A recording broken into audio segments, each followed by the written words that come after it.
चलू कांवर सजा के जल भरले,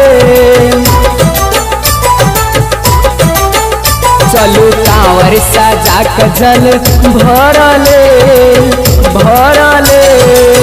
बाबा आई थिंक दुख हर ले लियो, बाबा आई थिंक दुख हर ले। कमला में जाके जल भर लेबै, भोला बाबा पर जाके जल चढ़ेब, जायब बाबा के दर्शन करले करले। बाबा आई थिंक दुख हर ले लियो, बाबा आई थिंक दुख हर ले।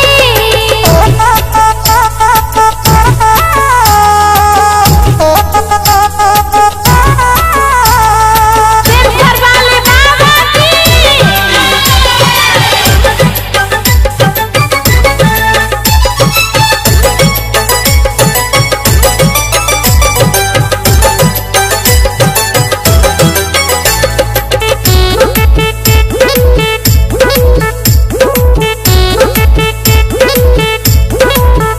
बोल बम के नारा लगायब, पैदल बाबा धाम जायब।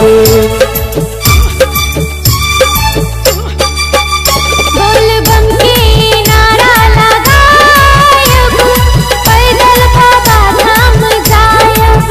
सब कहानी भोला के सुनायब, उनके चरण में हम बैठ जायब, सेवा बजायब, इनके चरण में रहब हम भक्ति के मगन में।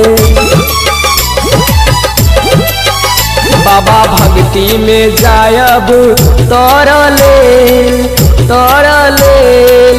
बाबा आई थिंक दुख हर ले लियो, बाबा आई थिंक दुख हर ले।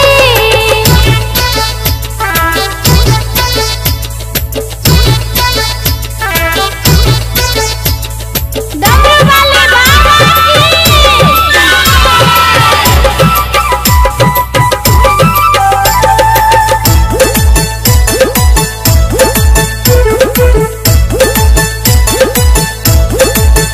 चलू भांग पिसब भोला के, बाबा लेथिन स्वाद गोला के।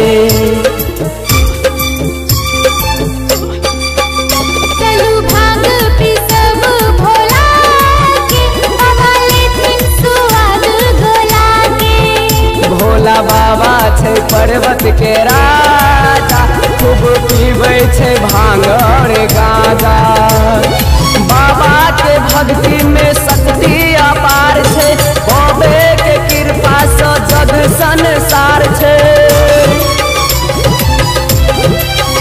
चलू बाबा आंगन में सुख भरले भरले। बाबा आई थिंक दुख हर ले लियो, बाबा आई थिंक दुख हर ले।